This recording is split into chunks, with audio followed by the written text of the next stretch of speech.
You are looking live in beautiful Salt Lake City, Utah. My name is Darren. That is AJ, and this is the DNA Sports Recap live stream. Once again, folks, if you are in the live stream right now, we want to hear where you're repping DNA Sports Recap at. We want to hear from you what topic you want to discuss today. We also want to hear from you on, which team you tune in to watch us on this channel. We like to hear from you live in the chat.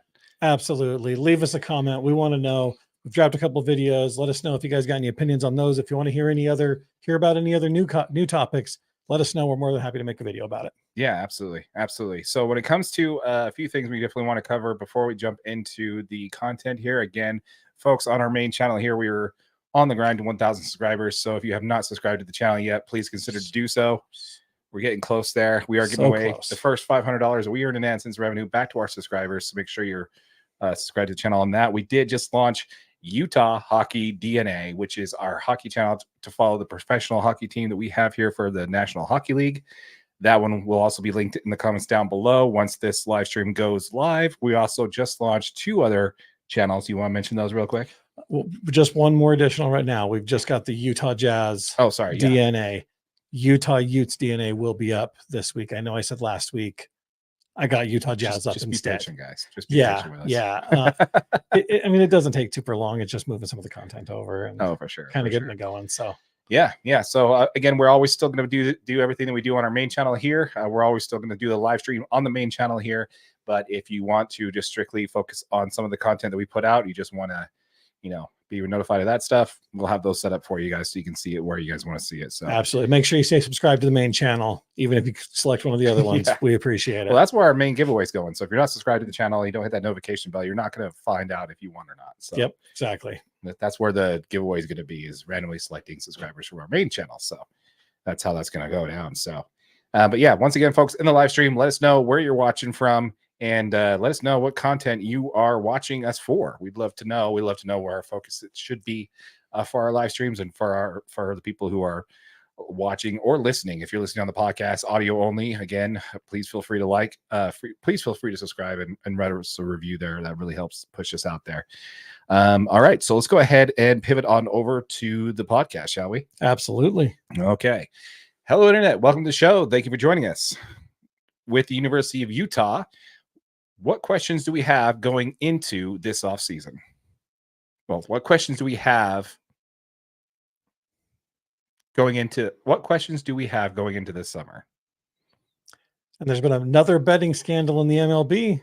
Let's break it down. There's lots of talk on Lauri Markkanen and potential trade options. Let's go ahead and break that down. All that and more. My name is Darren. That is AJ. And this is the DNA Sports Recap.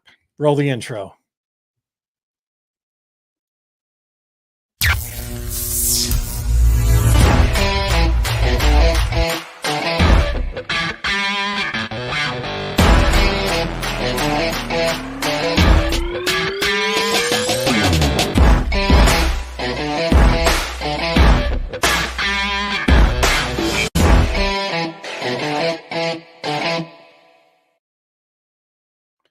How's it going, AJ? I'm doing great, buddy. Doing great. Another busy week. Lots to talk about.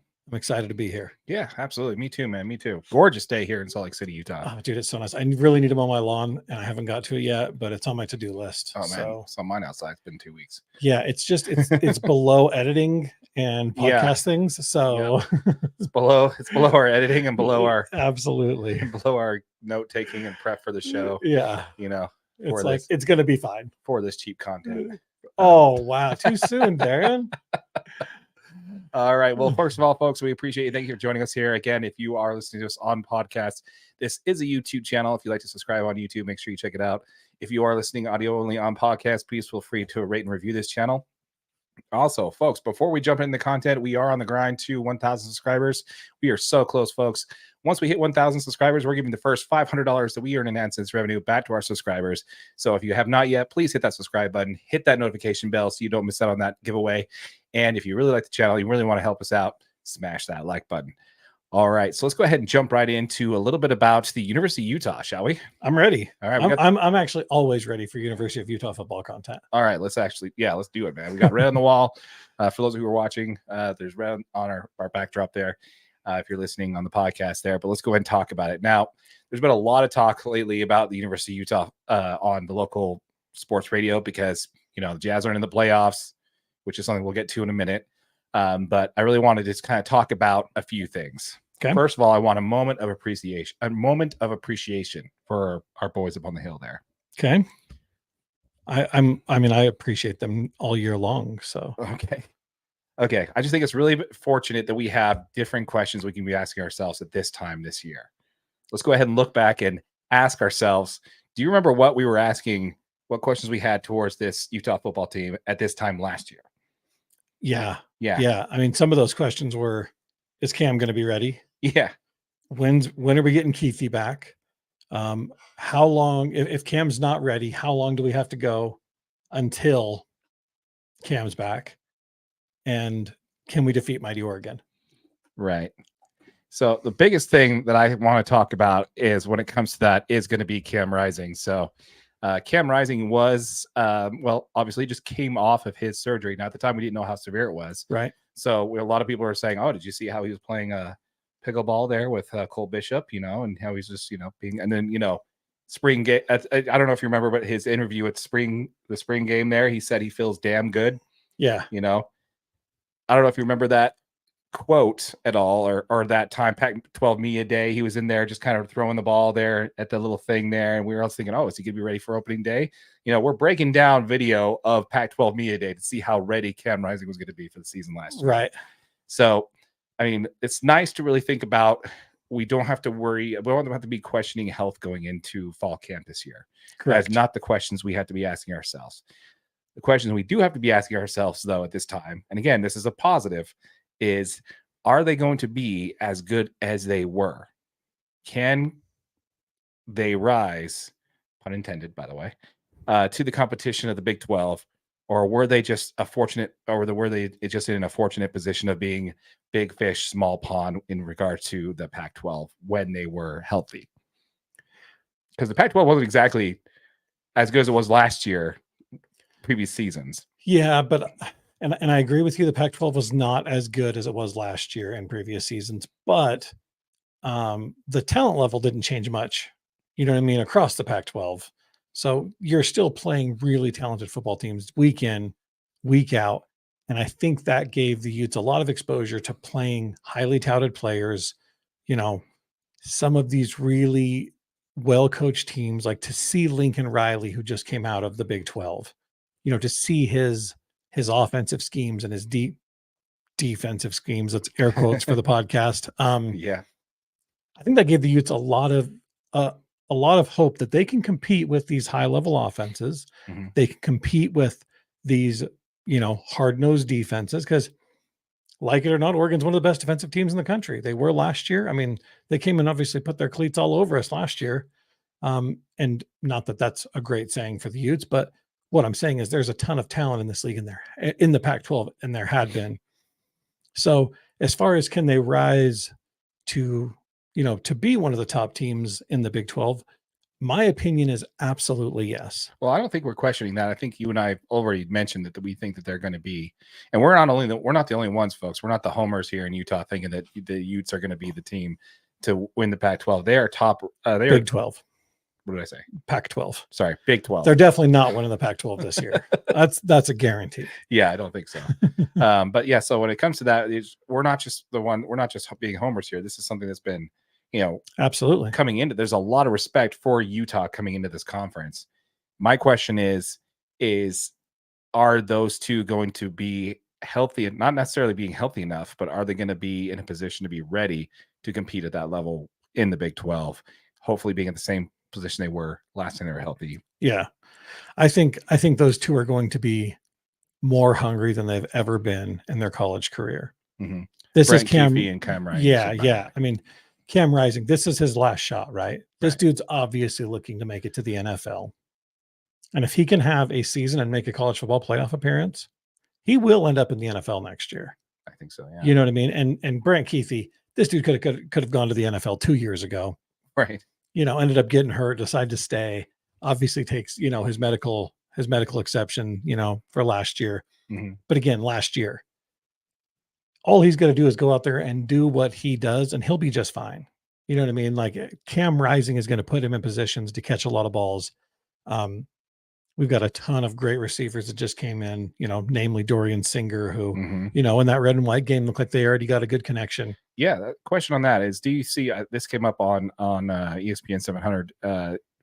Typically, Kyle Whittingham doesn't use those wideouts quite as often when it comes to that. I know that's not, hasn't been the long ball, and the willingness to throw that hasn't necessarily been at the forefront of this team's offense. Not necessarily because the offensive coordinator won't do it, but it's just simply because the trust there with Coach Witt hasn't quite gotten to that point. I think now it's the time you really got to let it fly, because you've got an awesome room of receivers right now. Yeah, and I think our minds immediately go back to last season where we weren't throwing anything over the top of safeties. Exactly. But back with Cam, and we've done a few videos where I go back and I'm looking at just Cam Rising highlights from 22, and he does throw the ball behind people. Like he's not scared to rear back and try to throw it over top of their heads and, take a deep shot. And so I think he's got a great chance at, and honestly, I see Dorian Singer playing a lot of slot receiver type position, where he does run some, crossing routes but I don't know. I see this Utes offense coming out really aggressive. Don't be surprised if the first play is just like it was last year. Yeah. You know what I mean? That was like a post route down the field. I definitely think that's a good indication for what we can expect coming this fall. In September from this Utah offense. So I agree with you there. For me, the next piece would be on that is, who. Okay, I don't know how to do this, but let's just say without jinxing it, I'm a baseball guy, so I'm doing everything I can. Knock on wood. Let's just say worst case scenario, Cam's not available. Okay, for whatever reason. Let's just say, I don't know, for some reason he's not available. Do you think it's too early? This is what they're talking on 1280 The Zone on Rivals this afternoon. Do you think we're putting too much pressure on Isaac Wilson already to be the guy that, oh, well, if Cam goes down, then we've got Isaac right there ready to go? I'm not sure if, the scary part about Isaac Wilson is he's fantastic. And realistically, him and Brandon Rose have taken the same amount of college snaps. The only difference is Brandon Rose has been with the program 2 years. Right. So he's a lot more adjusted to the offense. He's going to know it a little bit better. I do think Isaac is probably just a better naturally skilled player. Okay. Better at reading defenses. But the new quarterback that they just got, the transfer, he's at least taken some collegiate snaps and read collegiate defenses. Right. There's a very good chance that he might even win the backup job. Yeah, so that was my next question that I was leading into. Why are we already jumping into Isaac? You got Rose there. That's been with the program for a couple of years. We got that transfer. I can't remember his name off the top of my head, but we have him coming in. I'm just like, why is local sports talk automatically queuing in on Isaac? Yeah, I don't see Isaac Wilson. Yeah, I think so. I think it's just your local sports. Isaac Wilson's a local player. Yeah, a lot of any of the local sports guys, they had their eyes on Isaac Wilson, especially when he committed to the U. Yeah, that's true. His family was a huge U. They're a U family. His brother straight up said if the Utes would have offered him, he'd have been there in no time. Right. He just never got an offer from the U because the U had already they had just committed to Jack Tuttle, who's now the Michigan backup. Right. Yeah. So there was some timeline things was the reason they didn't make any offers to Zach Wilson. So I don't see the Utes pivoting to a freshman quarterback. Yeah. If for any reason Cam goes down, I do not see them pivoting to a freshman quarterback or even a Brandon Rose, unless this transfer quarterback is just absolutely shown that he cannot handle the offense. Yeah, I don't know. I thought it was a quick jump. Let us know in the comments down below, folks. Let us know what you think. Are we missing something on that? Why is the local talking heads on the radio automatically jumping to Isaac Wilson? Is it just local bias, I guess? I don't know. Let us know what you think. Yeah, let us know. I don't know. I don't know if you ever listen to the national media when they talk about the Utes. I always love how they say Texas transfer so and so. I can't remember the guy's name off the top of my head. Let me know in the comments down below. But Cam Rising's one of them. Yeah, well, not Cam. Oh, okay. It was just some other. It was Jaquindon Jackson. Well, it was the guy who's from Draper. Like he's from Draper, Utah. Oh. He's like, sure, transfer from Texas, sure. But he's like, I can't remember the kid's name, but he's from here. Like he went to high school here. Oh, okay. I can't remember the kid's name, but anyway, I think it's kind of funny. But yeah, let us know in the comments down below, folks. Let us know what you think. Are you excited about this? I mean, with these questions being asked on the local radio there and local news there about, who's going to be, are our two studs that we're expecting to be are expecting to have back this year, leading this team to being one of the top teams in this conference. Are we asking too much from right at the gate? Do you think they're going to be ready? Do you think they're going to be able to rise to the occasion? All that good stuff. Let us know in the comments down below for sure. Absolutely. All right. So let's go ahead and pivot on over, shall we? Yeah. Color change. Oh, let's do a color change for sure.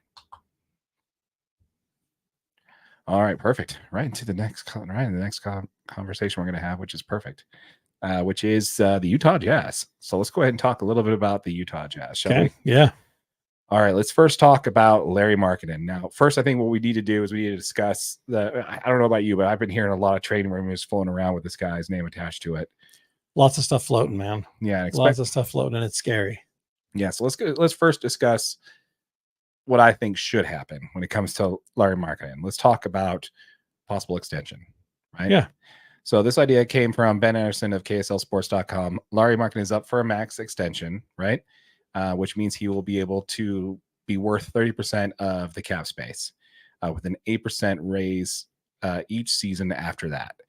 If he signs below the max, this would allow the Jazz to structure his contract a little bit better, where he would get 30% of the cap up front and then take a pay decrease in salary each year of up to 8%. Right. So this is the same thing that they did with JC. Mm-hmm. So in this case there, what the Jazz did with him is the Jazz originally were set to pay him $14 million in the 2023-2024 season. However, they renegotiated that and tacked an extra $9 million, bringing that single year salary of last year up to $23 million. Remember when we first started talking about that, someone pointed out that this next season he's not making $20 million, he's making $13 million. Right. Because it's been slowly decreasing. Yeah. Absolutely. We knew that, just unfortunate editing on our side, guys, that we put that way. Just cut it a little bit weird. Yeah. But so with that, the number got reset down to $14 million for this next season. So but the contract itself was still a 2-year contract extension where they just took out the first year and stretched that and front loaded that contract last year versus spreading out this year. Yep. So with the projected $40 million of the salary cap coming into the space this summer, the Jazz could tack that unused salary back on Markkanen's existing $17 million contract that is owed for the 2024-2025 season. And that would be a nice incentive for him to sign an extension that would truly not begin until next summer. In this scenario, Markkanen will have a max 4-year deal that is worth somewhere in the ballpark of $200 million that will begin in the 2025-2026 season, with pay increase that summer, where the number could be worth north of $215 million, which will allow him to renegotiate a raise the next coming season. Yeah. Does that make sense? Absolutely. On that? Okay. Yep. So with that said, what do you think as far as that goes, as far as what the Jazz, what do you think they're going to do as far as when it comes to Markkanen's extension talks? I mean, I think number one goal is to absolutely re-sign Lauri.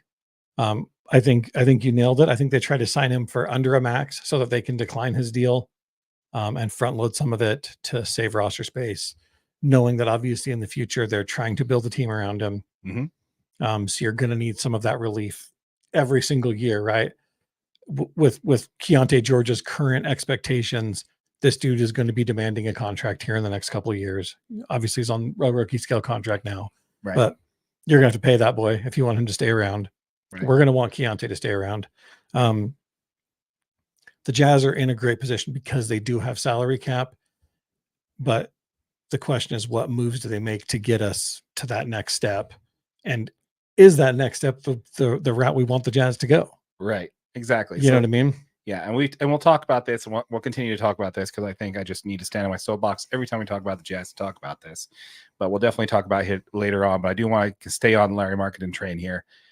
With that said, we know Lauri Markkanen is an elite off the ball shooter, scorer. But honestly, we know that Lauri Markkanen is not going to be the lead guy on a championship quality team, right? Yep. And if you think of that, you're basically just kind of diluting, being a bit, you're selling yourself on that way too much.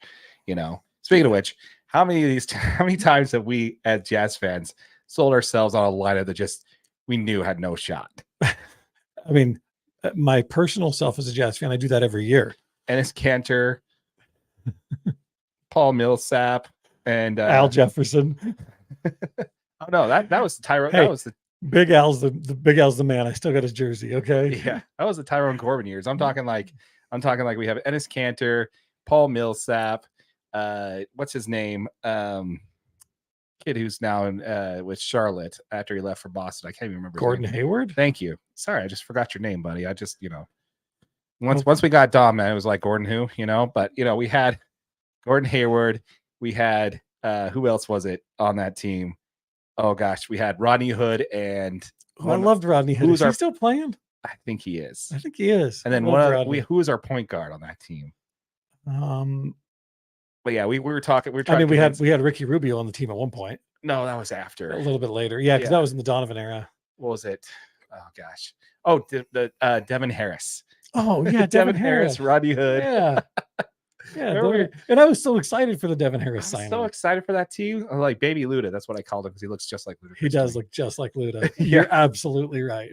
They could be like body doubles for sure. We totally thought that team was going to make some noise in the playoffs, man. I mean, just look at that. It's a good thing we weren't doing the podcast at that point because it would have been embarrassing. They would have trashed us for sure.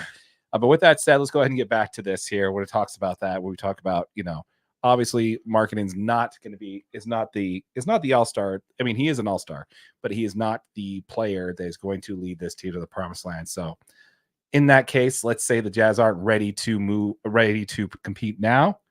Let's say they need to bolster this team a little bit. So with that said, there's a lot of trade rumors with Lauri Markkanen in him. Let's go ahead and break some of those down. You want to start this one? Yeah, I mean, one of the ones that I saw, and this was just kind of a potential, because the big thing is what is the asking price for Lauri? You know what I mean? And yeah, like if any team thinks that they're getting Lauri for a stud young player and a pick or two in the future, you're absolutely delusional. Right. It's delusional. Twice we mentioned delusional in this podcast. Yes. Well, delusional is exactly that thought because Lauri, I don't see Danny Ainge moving away from the Lauri Markkanen project for anything less than a potential star. And the pick that I saw specifically, or the trade that I saw specifically, was with Orlando. Okay. Orlando just had a first round exit. It was one of those, maybe if this was the offer. And Anthony Black, who was their first round pick last year. Okay. Kid's a stud. I really liked him. I actually wanted the Jazz to pick him last year. He was my pick in last year's. Yeah. Was Anthony Black. Yeah, I remember that. Really like him. And then if Orlando paired him with 4 first round picks, is that enough to move Lauri? 4 first round picks for Orlando, considering they just made the playoffs and they're probably going to be penning that. I don't think those 4 first round, depending on when those first round picks are, if they're the next 4 years, probably not. Right. Maybe. I don't know. That's a little tough. I do like where you're going at with that though, because I do like Black. I think he's an awesome player. I think he's going to be really good. Yeah. Good fit here in Utah. Yeah. Not afraid to put in work, which is important here in Utah, which not everybody is. And you got to be patient too, because this isn't a team that's looking to obviously win next season. Yeah. This is a team that's looking to get on the winning track and start being successful and build some cohesion. Well, according to Ainge, it's big game hunting this, but we'll get into that a little bit later. We'll get into that in a minute. I still want to dunk on that a little bit more later. But yeah, I don't know, man. I think that's a good. Can you walk away from that deal? I don't know. 4 first rounds. It's depending on what years those first round picks are. If they're the next 4 years, then is Orlando too good to take their next 4 picks? Is that what you're saying? Yeah, I don't see the next 2 or 3 years. If you make that trade for Lauri, they're going to be a perennial playoff team those next 4 years. Right. So those picks aren't going to be great. Now, again, none of them are going to be lottery picks anyway, but no one's going to trade a top 3 protected pick, especially with the next couple drafts coming up. So I don't know, man. That one's going to be tough. I don't know. I kind of like it. I can see where you're going because I like Black. I think he's a good player. Yeah. 4 first rounds. Yeah. I don't know. What do you think? I don't think you let him go for anything less than, even if it's not Orlando, but I don't think you let him go for anything less than a player like Anthony Black and 4 first round picks. Yeah. You have to have a Donovan Mitchell, Rudy Gobert type haul to actually say, okay, we are entering Oklahoma City times and entering full rebuild mode. We're going to take loss after loss and shoot for the first round, our first round pick. We're going to try to get it number 1. Like, because we have our pick for next year. Let's go. No, I agree. I think that's great. What I like to do is I like to put this trade, this potential trade, as the bar. Nothing less than this. Exactly. I think would be acceptable. I think is a fair way to put it. But yeah, I like it, man. I like it. I think it's a good idea. Let us know what you think, folks, in the comments down below about the trade with Orlando for first round picks plus Black. Is that something you explore? Do you say the Jazz take it? Yeah, let us know. We'd love to hear from you on that one. Yeah. So you want to hear mine? I do. Okay, so this was one that came up actually a couple of weeks ago, probably no more than 2 weeks ago. I don't know if you ever heard of the Mind the Game podcast. Have you heard this? No. Okay, so this is a podcast led by future head coach of the Los Angeles Lakers, JJ Redick. Oh, geez. And LeBron James. So I heard this. I mean, I haven't heard of that podcast, but I have heard of this headline. Okay. And I heard how much LeBron James likes Lauri Markkanen. Yes. So JJ brings up Lauri Markkanen, and without skipping a beat, LBJ goes straight into one of my favorites. He's been a LeBron supporter for a long time. I love that guy. He's so good. And he goes on to talk about how he wears LeBron shoes and stuff like that, which, believe it or not, I had never noticed, Yeah, no. I never noticed that he wears LeBron shoes. So, but anyway, so I did some digging on this, and looks like there are a few options to where the Jazz could actually, it's not necessarily a bad idea. So first of all, I want to mention the reason why. First thing I want to do before we get into the trade is that LeBron doesn't do anything without intention. Correct. If you think JJ Redick on a random podcast just happened to bring up Lauri Markkanen because he likes the X's, that's what this podcast is. It's an X and O's type podcast. Yeah. With LeBron James and JJ Redick. If you think they just randomly picked, Lauri Markkanen out of the blue for this, come on now. No. This is LeBron James. Everything he does is calculated. This is definitely something that was scripted. I mean, like when he showed up on the courtside at the Cavs playoff game in the middle of the first quarter, not before the game, not up in the box anywhere, middle of the first quarter, that was calculated. He wanted to get there when he wanted to get there. LeBron's not late for anything. So he wanted to get there when he wanted to get there, and he wanted to be noticed. And that was just a sign to the Lakers to realize that he has options, and returning to Cleveland is definitely one of them. And Cleveland would love to have LeBron come back because the odds of them being able to sign Donovan Mitchell to an extension, knowing LeBron is on the team. I mean, look at it this way.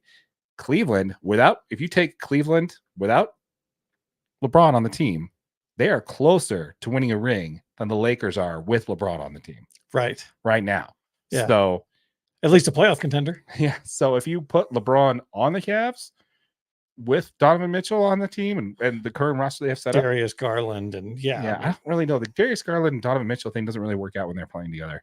No, their plus minus on the floor together is actually not great, but that is two really young, really exciting players. Yeah. I think it's just a lot like the whole, if they could figure it out, I think if the coaching could figure it out, it's very much like Irving and Luka. Like both ball dominant players have a great plus minus when the other one's not on the floor with them. But boy, man, did that trade make us look bad. The Irving one. Yeah, we'll talk about that again later. But yeah, so if you think that wasn't brought up on purpose, then absolutely, you got to just think about that for a second, that there's no way that they brought that up randomly. I actually didn't think about that, but that is such a great point. So, and to my mind, you got LeBron going to the Cleveland game, right? Which is basically his flex saying, hey, I have options here. I can opt into this. Oh, yeah. So during the draft, you need to make some moves before that if you want me to resign here. And he's up for a max extension. He wants that max money. He wants to stay in LA. Of course, he wants to stay in LA.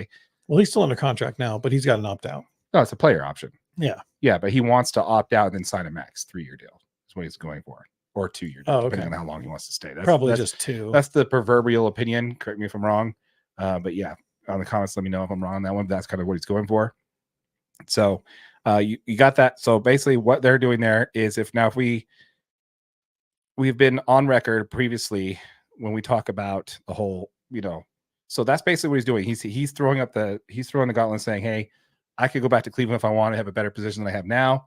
Lakers, you better do something. And then maybe a week before that, he's talking about the most tradable asset in the NBA right now, which is Lauri Markkanen, who has a sweet deal to trade for right now. You know, he wants to win now. And think about it. Once LeBron leaves the Lakers, those draft picks are going to be amazing. Oh, every Laker. And they're all over the place. I don't think the Lakers own any of their picks for the next 5 years, do they? Actually, they do. They have 3 first-round picks they can trade. The Lakers want to keep LeBron. They can trade their 2024, 2025, 2029, and 2030. Now, the 2025, I believe, is already owned by the Jazz, but it's top 4 protected. You drop that top 4 protection on that pick, that's a really nice pick, right? You know, that's Cooper Flag right there, if you want to go with that. So you drop that there, and that just happens to be if the Lakers don't necessarily, you know, play out very well next year, which obviously with this trade that wouldn't happen. But in that case, you eliminate the top 3, you eliminate the top the protection there, and you have 3 first-round picks. 2 of them are going to be when the Lakers are just dog awful terrible after LeBron retires, and that team, any team that LeBron leaves, they're just gutted after. And we all know that Anthony Davis isn't taking that team anywhere. Exactly. If he can stay healthy and on the court. Then you also have Rui Hachimura, Austin Reeves, and plenty of other young talent on that team that you can also throw into that. So imagine 3 first-round Laker picks that over the next 3 years after LeBron's gone are probably going to be dynamite picks plus young talent. I think that's worth the Jazz should consider.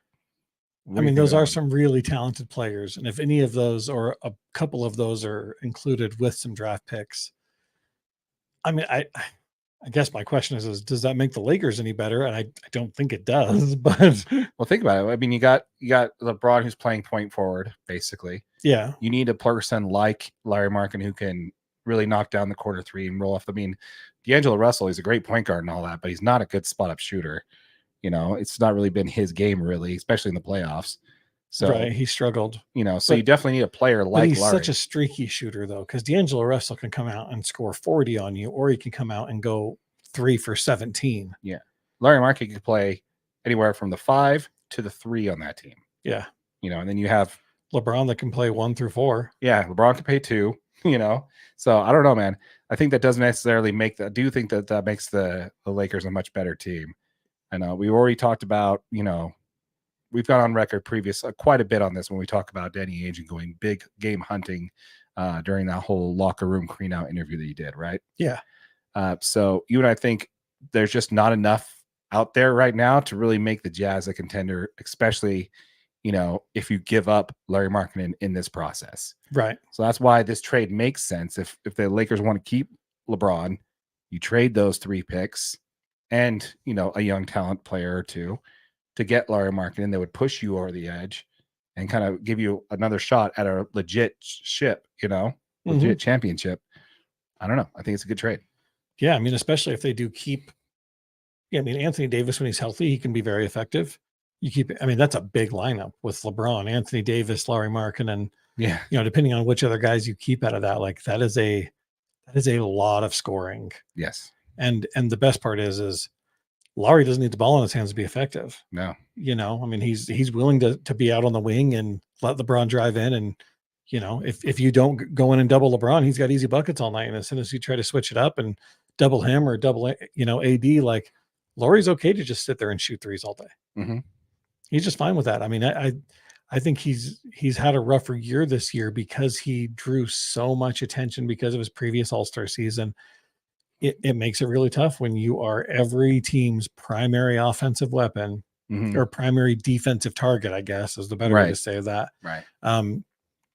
You know, I think it cost Lauri his, you know, I think it was really rough on him mentally this year, to be honest with you. I think he was doing fine in the first lap. Like he had to make that adjustment. Yeah. He was known. He was their target, right? Yep. And then in the second half, obviously the Jazz gutted the team again. And that's really hard to stay motivated to compete when your team's sending you for phantom IL stints, you know, when you're probably not really hurt, but your team wants to make sure they get some losses stacked up. So they have you sit for some bogus injury that may or may not be hurting you. I don't know, man. But like I said, you know, these are just hypotheticals, folks. We want to know when you're, let you know, please let us know in the comments down below. Do you like the Lakers trade? Is there a trade that you heard of that we missed? Please let us know in the comments down below. We'd love to chat with you about it and let us know on that. Now, the reason why we're bringing this up right now is that you and I have mentioned several times on this channel that The big game hunting, we don't really know where you're going to go with that, right? Like, who are you going to go with that's going to make this team viable when you're going big game hunting, right? Yeah, $40 million in cap space. That's great. You got to make sure the player wants to come here first. Second, free agency. We looked at that. We mentioned that in a previous video. A lot of those top 10s have player options. So it's not like they're going to necessarily opt out of them. We were just, those are just the options. Here's the problem. I think it's already game over for the Jazz to compete right now. Just not a chance. So if they do go out and big game hunt, let's say they land Giannis. They land Julius Randle in trades, right? Yeah. They take on Julius Randle's terrible contract. They get Giannis Antetokounmpo, right? Let's just say that's what they get. Does this team become a competitor?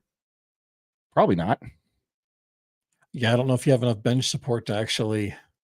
Like where would the how would that all work? Yeah. Are you going to run Keontae George out there as your point guard for that team? Probably not.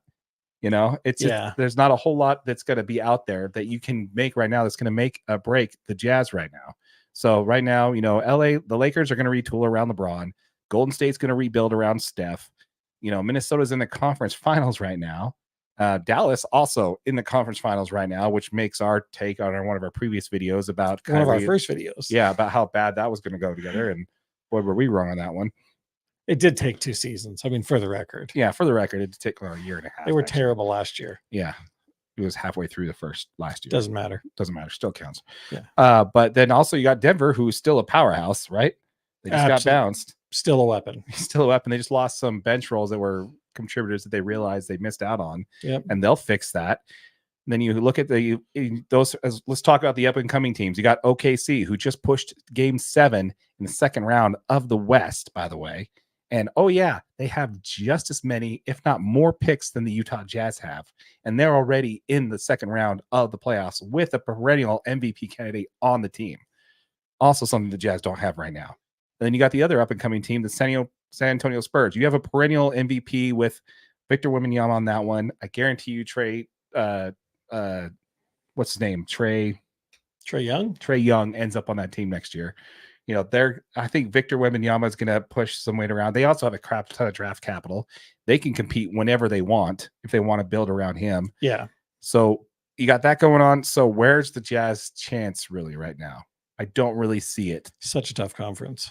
The West is super stacked. I don't really see a chance for the Jazz to really compete anytime soon right now. I think the problem with all of that, though, is all those teams you just named, with the exception of the Lakers, have really young talent. And, Golden State too, but yeah. Yeah, you're absolutely right. With the exception of LA and Golden State, every one of those teams are young. Yeah, well, those two teams are going to compete for a title now. And you also have Dallas and OKC that are in the playoffs now, right? Yeah. Two of them are going Western Conference finals. I mean, yeah. I don't know. I mean, I know they're probably not going to be able to sign Cat next year in Minnesota, but I just don't see a spot where the Jazz would fit in to compete next year or the year after that. And then after that, you've got OKC who's going to stay there with just as much draft capital as the Jazz have. And then you got the Spurs that are coming right on your heels. Yeah. And what about the Suns? What about the Suns? The Suns are still out there. I'm sorry. Are they still a team? They are still a team. Highest payroll in basketball. I just figured they were just donating it to charity. I don't know. The thing is that is still a scary basketball team, man. They're never healthy, man. I know if it's just on paper, but anytime you got a Kevin Durant, that's a big game you go after. Go to KD. Go get KD. That's the name. KD. The Jazz get KD. KD, you want a legacy, dude? Come to Utah, win a ship with Utah. You'll have a statue right out front next to John and Carl. Yeah. Matter of fact, we might tear down John and Carl to put KD up. Well, maybe Carl. Oh, too soon. Just look it up, guys. Look it up. I'm not going to go into it. Just look it up. Google. Just do the Google thingy. But anyway, I just think, you really got to plan for the future for this Jazz team. I don't think they're in any position to compete next year or this coming year or the year after that. So if the Jazz decide to move completely away from Lauri, they decide we're going away. Does that change your view of the Jazz? Does that just make you what is your feeling if that's the move and the Jazz decide to pivot away from Lauri? Relief, because we will have a plan in place that the Jazz front office is conveying to the fans. Right now, they're trying to play this whole. We need both you guys sides of the fence. We need you guys to keep coming to the games and selling out games so we can do all this stuff we want to do with the team. they're pushing that, and then when it comes to it, then they realize, okay, we're not winning enough games, we're not losing enough games, let's trade away the franchise, right? And then so nobody like really is interested in the game, and then so I would be relieved. I watched this team during the Carlos Arroyo years. I watched this team during the early Karolinko years. I watched this team during the oh no. Hello there. I watched this team during the the early years of with for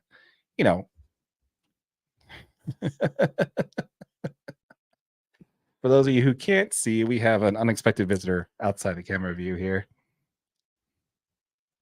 Oh, he's done. He's out. Yeah. So anyway. What were we talking about?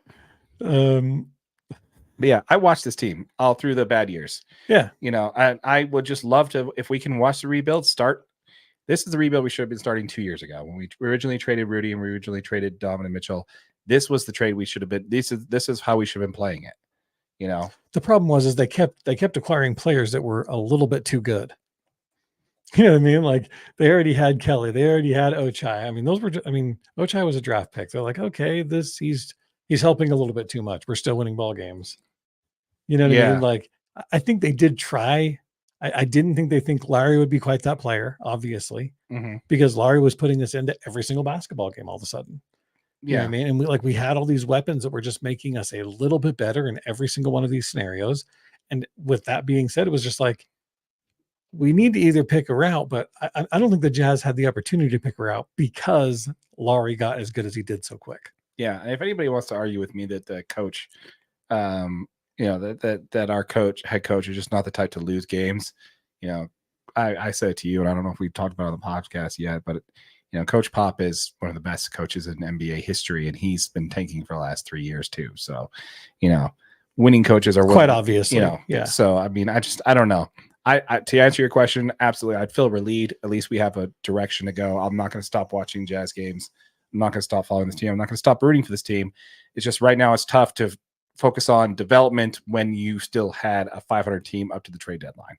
Right. It's just really tough. Yeah. So I don't know, man. What do you think? No, I mean, that's kind of exactly how I am. I mean, that exactly my thought is it would be tough to watch the Jazz lose like that, but to know that we have a direction and we can say, okay, we're good. Right. Come watch, cheer on these young guys. It's going to be great. You know what I mean? Like these are going to be fun players to watch in the future. And then we're going to keep doing what we can to make this team successful. I'm okay with that. Yeah. What I'm not okay with is let's play mediocre basketball. Let's play 500 basketball.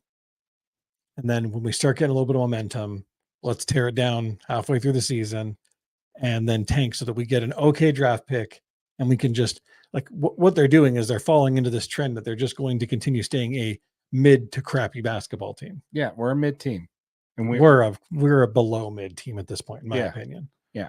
We're not bad enough to make it beneficial for us, and we're not good enough for it to be beneficial to us. Yep. If we made it into the playoffs, at least into the play-in tournament, at least these young players would have playoff experience. Now we're also not even a play-in. I'm okay with making a play-in and feeling that one pressured playoff game. Yeah, like that is valuable experience you cannot replicate in any regular season game. And what do we do this for? A 10th pick? Yeah, 10th overall pick. Yeah. Like, so that didn't go to should have been 8. Yeah, it should have been 8. Now it's 10. Was that really worth going after, giving that? I'd rather just give that up to Minnesota, man, and just move and get one playoff game for this team. I think that would have been the way to go. Huge. I don't know. We want to know what you think, folks. Let us know in the comments down below. Let us know what you think in regards to the Jazz's plan going forward. Would you support this team if they ended up tanking for another year or two and just developing young talent, or do you want them to push all the chips in the middle and get rid of some of this draft capital and start competing?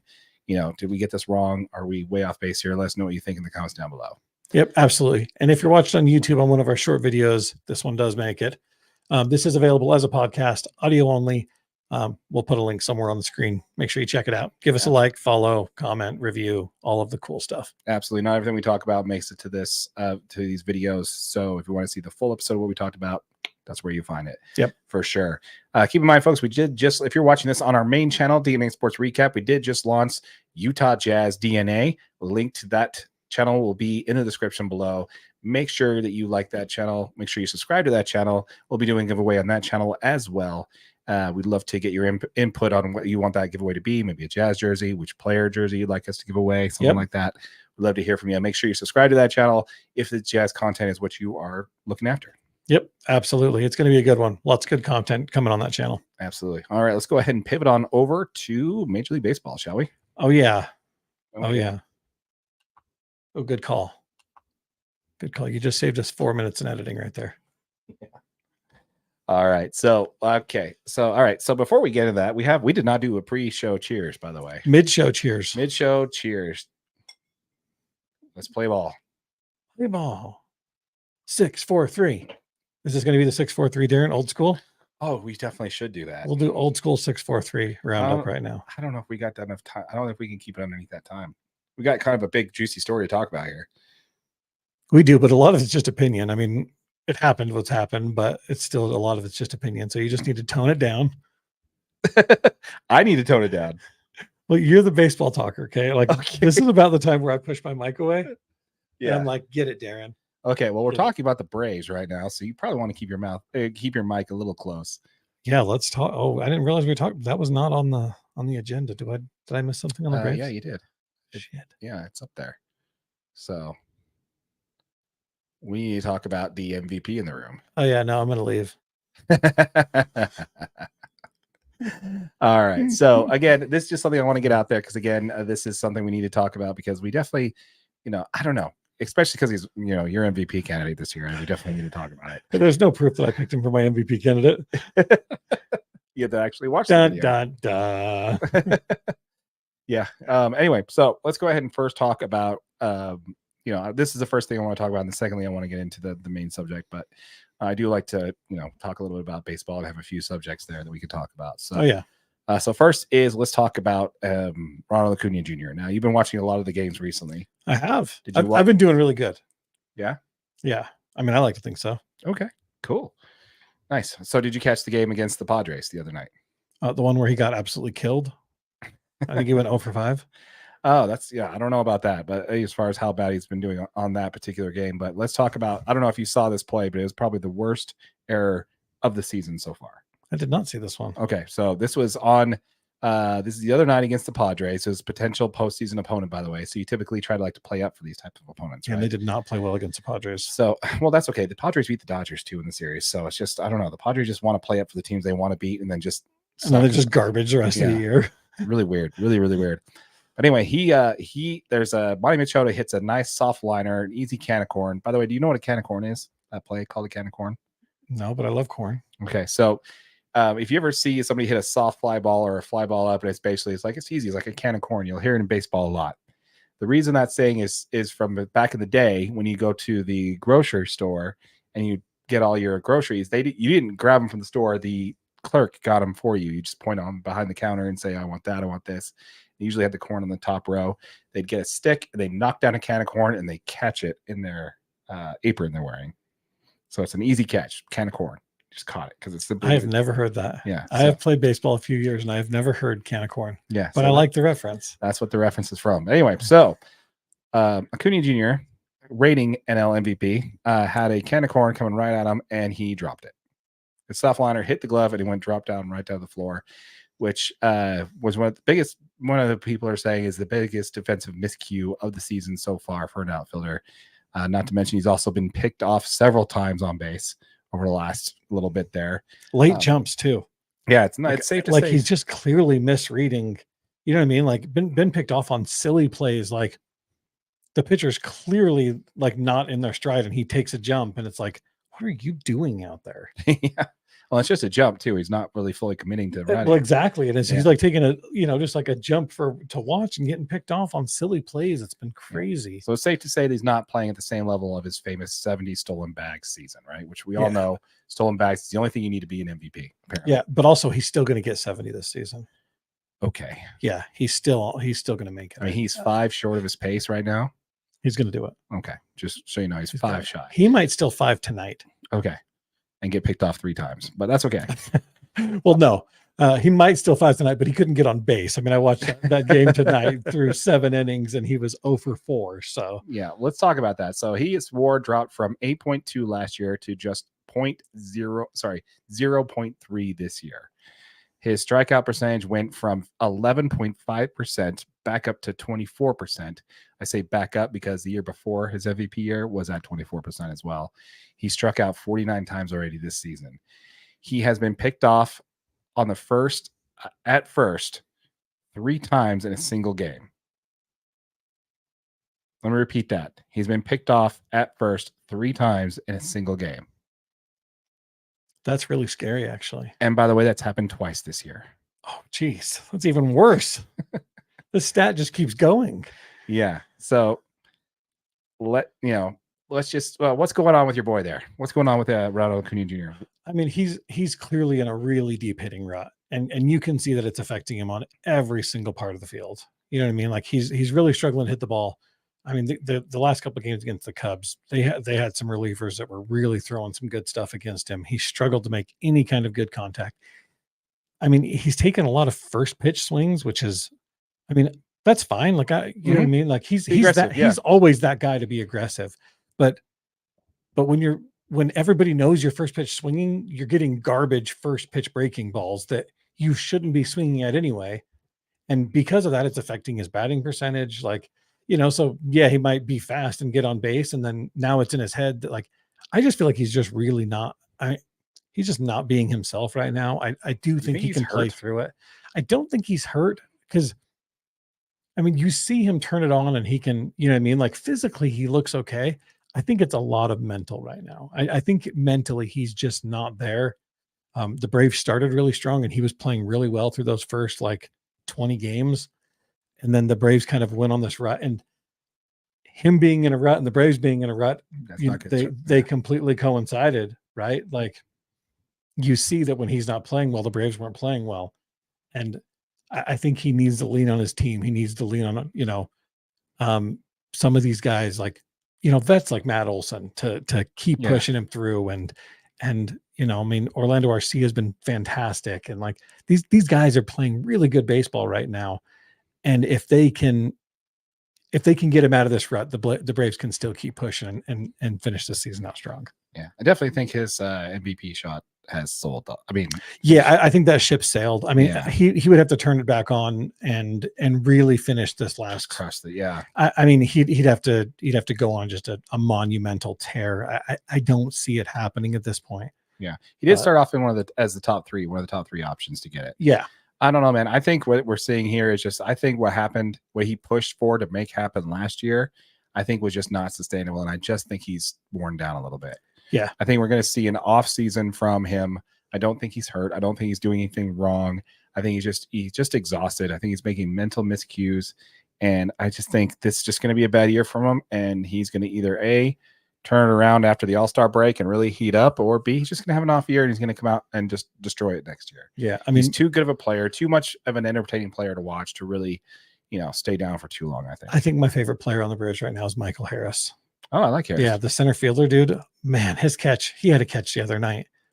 And it was like deep, and he jumps and catches the ball out of the air. He's like 5 feet from the track, but jumps and catches it. He made a few like a shoestring grab. The dude is amazing in center field. And if you haven't watched the Braves, tune in just to watch Michael Harris because he's amazing. My top 3 favorite Braves players to watch right now are Austin Riley, who's hurt, Travis d'Arnaud. D'Arnaud's been playing great, and Charlie Morton. Dude, Charlie Morton had such a game the other night. I was watching that against the Cubs. Dude. I was watching that. That guy's Dyson, man. The guy's the same age as me. He's 42 years old. And he is mowing people down. It's great, dude. I love seeing it. The movement on some of his pitches blows me away. Yeah. Like, I mean, and especially to be left-handed and like to get that slider coming in at you as a right-hander, like I can't even comprehend how to hit that ball. Yeah, it's great. It's great. I those are my top 3 favorite players to watch right now. Yeah. I think it's really crazy. But yeah, like I said, I don't think it's going to be down for much longer. I think he's going to be all right. I think he's A, going to turn around at the All-Star break, or B, we're just going to have a bad year from him. And it's going to be up to the rest of the team to kind of lift him up. You know, if he gets an average season, I think that's all they can. The Braves need to help him out. I think we're happy if we can get him back to just an average season. You know what I mean? Back to a decent batting average. I mean, back to making good plays. I mean, he had a good play in the outfield the other day. He made a good, jumping catch, but something's in his head right now that's not working. Yeah. So I just think he's exhausted, man. Let us know in the comments down below, folks. Braves fans, let us know what you think there. What's going on with Ronald Acuna Jr., the reigning MVP? May just be an MVP hangover. I just think he's exhausted, man. I think he'll be all right. Yep. All right, let's go ahead and pivot on over from one Braves player to another. Well, at least a Braves player, AAA player, a Braves organizational player. Yes, in AAA. So this comes from MLB announced. Well, you want to break this down?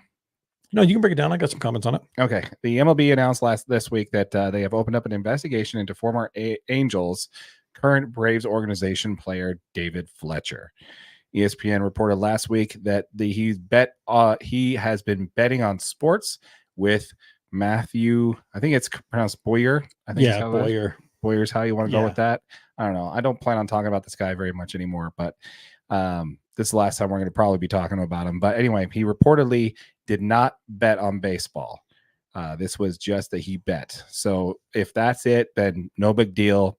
He's going to get slapped with a fine.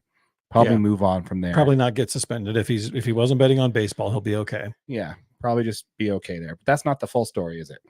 No, unfortunately, that's not. It's not the full story. So let's go ahead and break that down.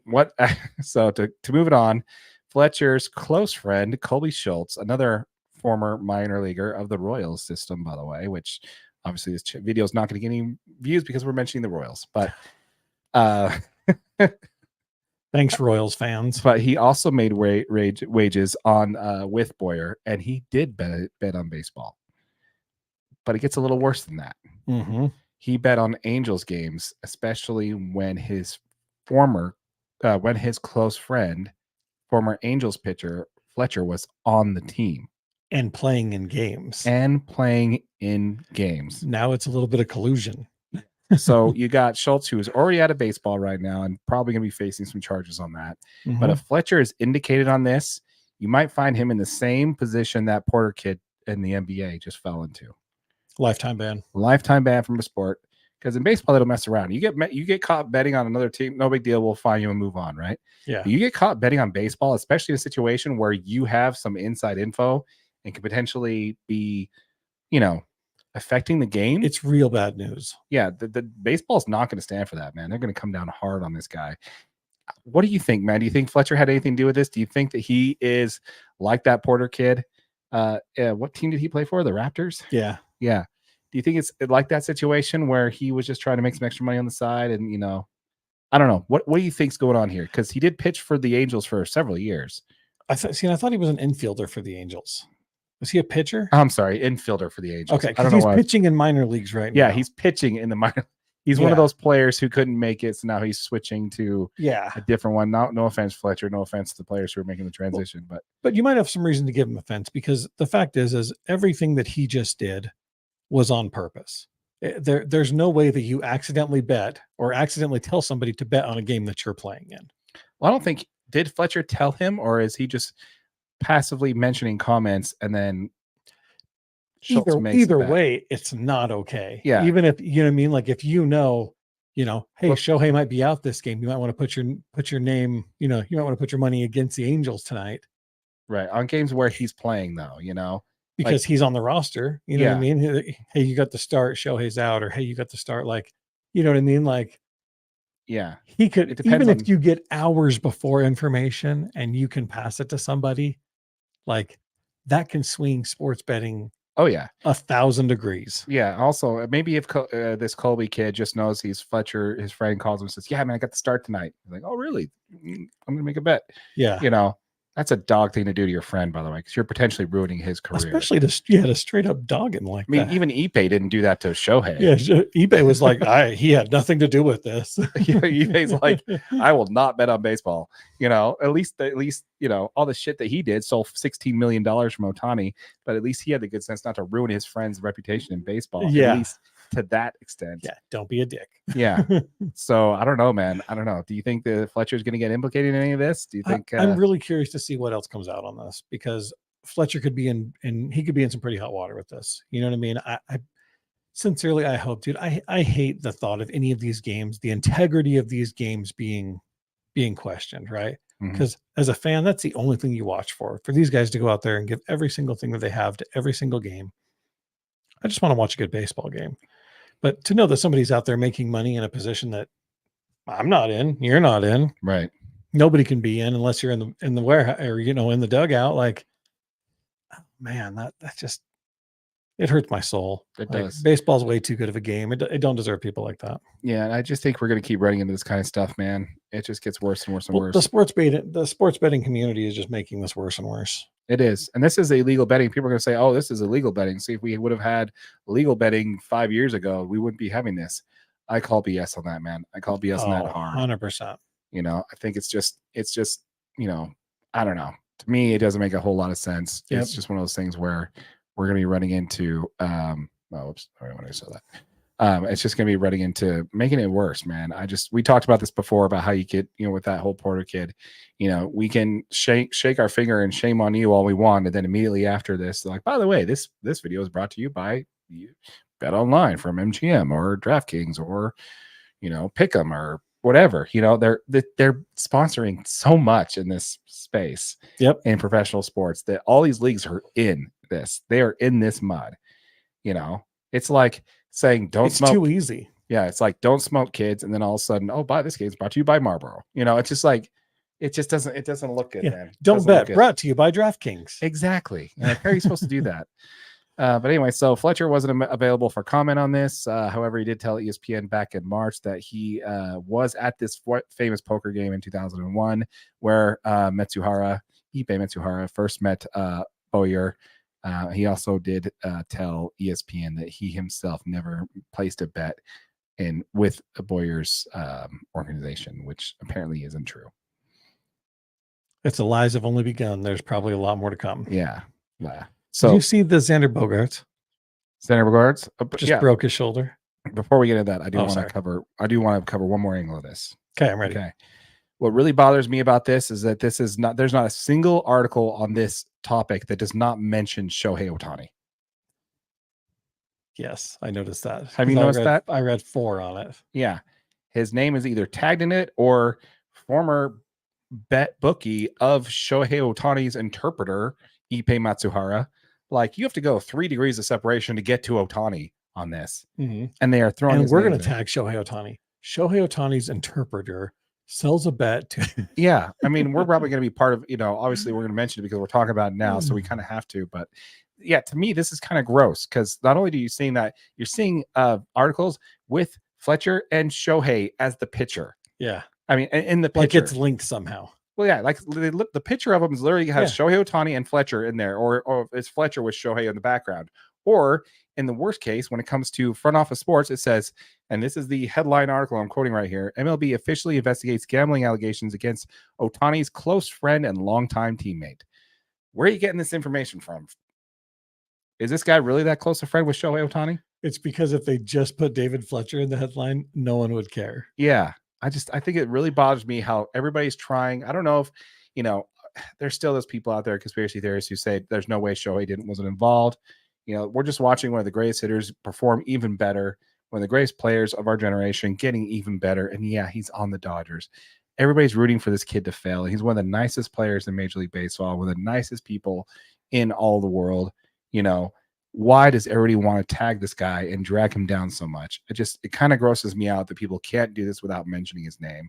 We went through the entire article without mentioning Ohtani's name until we talked about Ipe with this guy, right? So we didn't do that. And I don't know, man. To me, it just it's funny because in my notes, I don't bring Shohei up at all. Yeah. I didn't mention it in my notes until I talked about the whole thing about Colby Schultz throwing his friend under the bus. I didn't even have it in my notes either, but I don't know, man.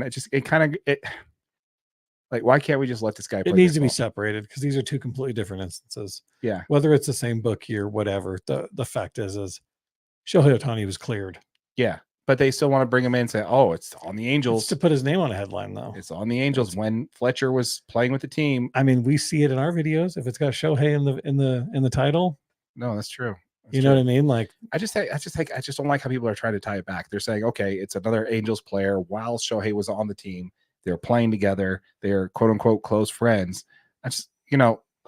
you don't think for a second the FBI doesn't want to bring in the greatest baseball player of our generation and drag his name through the mud? You don't think a FBI agent's going to not make his career off of that? Yeah, they've done it. They want to get. They've checked this deep. Yeah, they want to get him on something. Yeah, the guy literally surrendered his phone, gave up his computer, said, "Here, take everything." He's like, "Yeah, they didn't delete any text. Nothing has been cleared." His attorney didn't even look at this before he handed it over. So I don't know. I think it needs to stop, man. Just let Ohtani play baseball. Yep, I agree. But anyway, so what else you got on baseball? I just wanted to bring up the Xander Bogaerts because I was watching this Braves game with the Padres when he makes a diving play to the left side and breaks his shoulder. Yeah.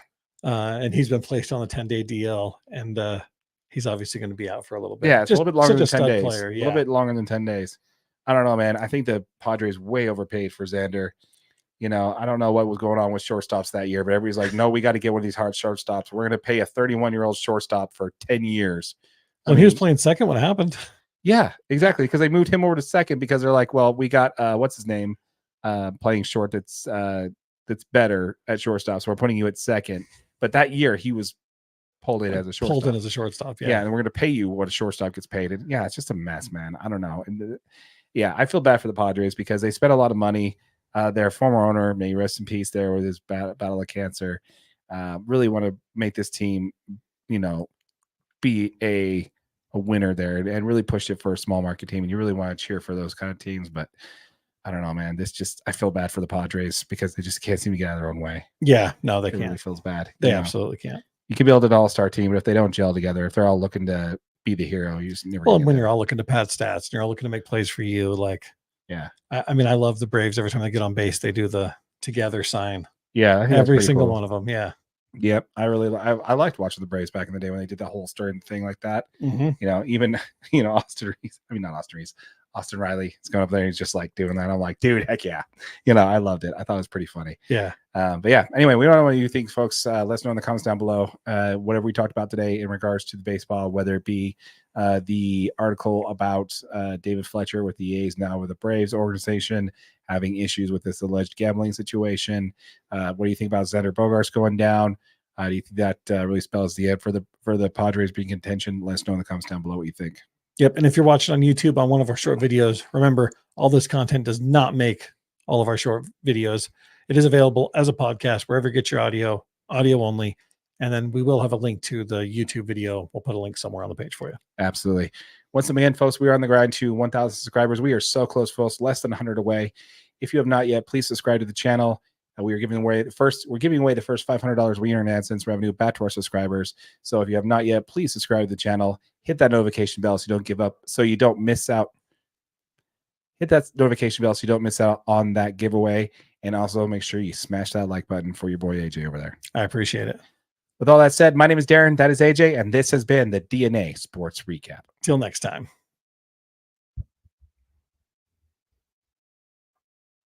Damn, we're good.